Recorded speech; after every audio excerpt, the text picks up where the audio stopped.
ఇష్టంగా పరిశీలిస్తే ప్రతి ముగ్గు చిత్రం ఇది స్త్రీల మనోభావాలను ప్రతిబింబిస్తాయి.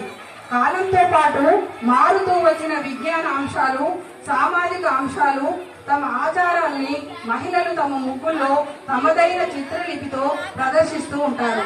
కాబట్టి ముగ్గును చిత్రలిపి అని కూడా అనవచ్చు. రాతియుగం నాటి మానవుడు అనేక గుహాలయాలకు రాతి గోడలపై చిత్రీకరించిన లతలు, కొమ్మలు, చక్రాలు, అనేక రేఖా చిత్రాలు, స్వస్తిక్, చతురస్రం గుర్తులు ఈనాటి ముగ్గులలో కూడా కనిపిస్తూ ఉంటాయి. ముగ్గులు దుష్ట శక్తుల్ని దూరం చేసే కర్రలు.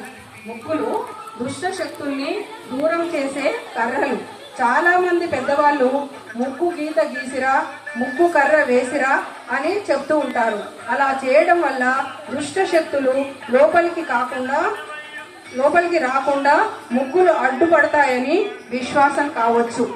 ఏ విశ్వాసంలోనైనా ఏదో ఒక ప్రత్యేకత